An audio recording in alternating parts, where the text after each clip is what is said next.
Hello friends, ತುಂಬ ದಿನಗಳಾದ ಮೇಲೆ ನಾನು ಟ್ರಾವೆಲ್ ಲಾಗ್ ಹಾಕ್ತಾ ಇದ್ದೀನಿ.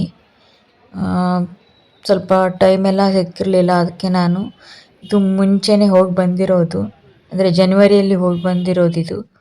ಸೊ ಇವಾಗ ನಾನು ಹಾಕ್ತಾ ಇದ್ದೀನಿ. ತುಂಬ ದಿನಗಳಾದ ಮೇಲೆ ನಿಮಗೆ ಲಾಗ್ ಸಿಗ್ತಾ ಇದೆ ನೋಡಿ.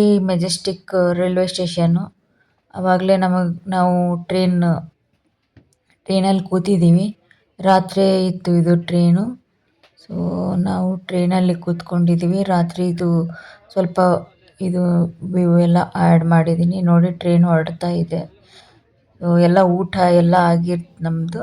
ಹೋಗಿ ನಾವು ಮಲ್ಕೊಂಡ್ಬಿಟ್ವಿ. ಇದು ನೆಕ್ಸ್ಟ್ ಡೇಯಲ್ಲಿ ನಾವು ನೋಡಿ, ಇಲ್ಲಿ ಬೇಲ್ ಬಂದಿತ್ತು, ಬೇಲ್ ತೊಗೊಂಡ್ವಿ. ಚೆನ್ನಾಗಿತ್ತು ಬೇಲು, ನೋಡ್ತಾ ಇರ್ಬೋದು. ಆಮೇಲೆ ಇದು ನೋಡಿ, ಇದರಲ್ಲಿ ಎಲ್ಲ ನಂಬರ್ ಇರುತ್ತೆ.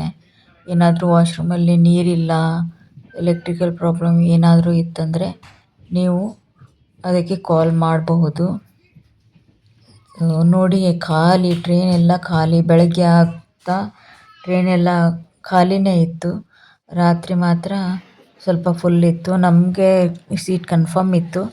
ಆಮೇಲೆ ವಿಂಡೋ ಸೀಟೇ ಸಿಕ್ಕಿತ್ತು ನಮಗೆ. ನೋಡಿ, ಇವಾಗ ನಾವು ಮಿರಜ್ಗೆ ಇಳಿದಿದ್ದೀವಿ. ಅಂದರೆ ಇದು ಮಹಾರಾಷ್ಟ್ರ ಕರ್ನಾಟಕ ಬಾರ್ಡ್ರಲ್ಲಿ ಬರುತ್ತೆ ಮಿರಜ್ ಸ್ಟೇಷನ್ ಇದು. ಬೆಳಗ್ಗೆ ಒಂದು 12 ಗಂಟೆ ಆಗಿರ್ಬೋದು ಅನ್ಕೋತೀನಿ.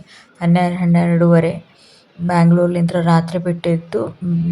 ಮಧ್ಯಾಹ್ನದಲ್ಲಿ ನಾವು 12:30 ಸುಮಾರಿಗೆ ನಾವು ಮಿರಜ್ಗೆ ಹೋದ್ವಿ. ಇಲ್ಲಿ ಏನಕ್ಕೆ ಹೋಗಿದ್ವಿ, ಈ ಮಿರಜ್ಲಿಂದ ಮತ್ತೆ ತಿರ್ಗಾ ನಾವು ಎಲ್ಲಿ ಹೋಗ್ತಾ ಇದ್ದೀವಿ ಅದನ್ನೆಲ್ಲ ನಿಮಗೆ ಡೀಟೇಲಾಗಿ ಹೇಳ್ತೀನಿ. ನೀವು ನೋಡ್ತಾ ಇರಿ. ನಿಮಗೇನಾದರೂ ನಂದು ಟ್ರಾವೆಲ್ ಲಾಗ್ಸ್ ಇಷ್ಟ ಆಗಿದ್ದರೆ ಲೈಕ್ ಮಾಡಿ, ಶೇರ್ ಮಾಡಿ, ಕಮೆಂಟ್ ಮಾಡಿ.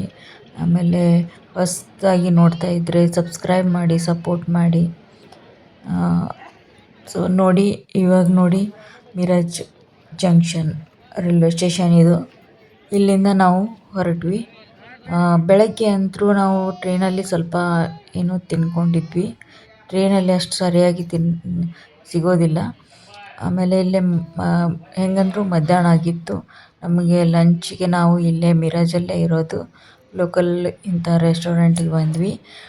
ಇಲ್ಲೆಲ್ಲ ಮಹಾರಾಷ್ಟ್ರೀಯನ್ ಸ್ಟೈಲು ಊಟ ಸಿಗುತ್ತಲ್ಲ, ತುಂಬ ಚೆನ್ನಾಗಿರುತ್ತೆ. ಮಹಾರಾಷ್ಟ್ರೀಯನ್ ಸ್ಟೈಲು ಊಟ ಥಾಲಿ ಎಲ್ಲ ಆರ್ಡ್ರ್ ಮಾಡಿದ್ವಿ. ನಾನು ನೋಡಿ ಮಹಾರಾಷ್ಟ್ರೀಯನ್ ಥಾಲಿ ಆರ್ಡ್ರ್ ಮಾಡಿದ್ದೆ. ತುಂಬ ಚೆನ್ನಾಗಿರುತ್ತೆ ಇವ್ರದ್ದು. ಅಂದರೆ ಪಲ್ಯ ಆಯಿತು, ಸಾಂಬಾರಾಯಿತು, ತುಂಬ ಅಂದರೆ ತುಂಬ ಅಂದರೆ ಸ್ವಲ್ಪ ಸ್ಪೈಸಿಯಾಗಿರುತ್ತೆ, ಆದರೆ ತುಂಬ ಚೆನ್ನಾಗಿರುತ್ತೆ. ನನ್ನ ಹಸ್ಬೆಂಡ್ ನೋಡಿ ಚಪಾತಿ ಆಮೇಲೆ ಕರಿ ತೊಗೊಂಡಿದ್ರು, ಅದು ತುಂಬ ಚೆನ್ನಾಗಿತ್ತು. ಅಲ್ಲಿಂದ ಹೊರಟು ನಾವು ತಿರ್ಗಾ ಬಸ್ಸಲ್ಲಿ ಕೂತ್ವಿ. ಬಸ್ಸಲ್ಲಿ ಕೂತ್ಕೊಂಡು ತಿರ್ಗಾ ಇವಾಗ ನಾವು ಎಲ್ಲಿ ಹೋಗ್ತಾ ಇದ್ದೀವಿ ಅಂದರೆ ಯಡಿಯೂರಿಗೆ ಹೋಗ್ತಾ ಇದ್ದೀವಿ. ಯಡಿಯೂರು ವೀರಭದ್ರೇಶ್ವರ ಟೆಂಪಲ್ ಇದೆಯಲ್ಲ, ಅಲ್ಲಿಗೆ ಹೋಗ್ತಾ ಇದ್ದೀನಿ. ಇದು ನಮ್ಮ ಅಮ್ಮನ ಮನೆ ಕಡೆಯಿಂದ ಮನೆ ದೇವರು. ಅಲ್ಲಿ ನಾವು ಹೋಗ್ತಾ ಇದ್ದೀವಿ ನೋಡಿ. ಅಲ್ಲಿಂದ ಬಸ್ಸಲ್ಲಿ ಇಳಿದು ಮಿರಜ್ಲಿಂದ ಮಾಂಜ್ರಿಗೆ ಬಂದ್ವಿ. ಮಾಂಜ್ರಲ್ಲಿಂದ ಟಮ್ ಟಮ್ ಇರುತ್ತಲ್ಲ, ಅದರಲ್ಲಿಂದ ನಾವು ಇಲ್ಲೇ ಯಡಿಯೂರಿಗೆ ಬಂದ್ವಿ.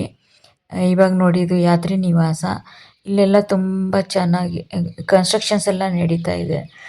ಗುಡಿಯಲ್ಲಿ ಮೇನ್ ಗುಡಿ ತೋರಿಸ್ತಾ ಇದ್ದೀನಿ ನಾನು ನಿಮಗೆ. ಅಲ್ಲಿ ಗೋಪುರ ಕಾಣಿಸ್ತಾ ಇದೆ, ಇದು ಯಾತ್ರಿ ನಿವಾಸ.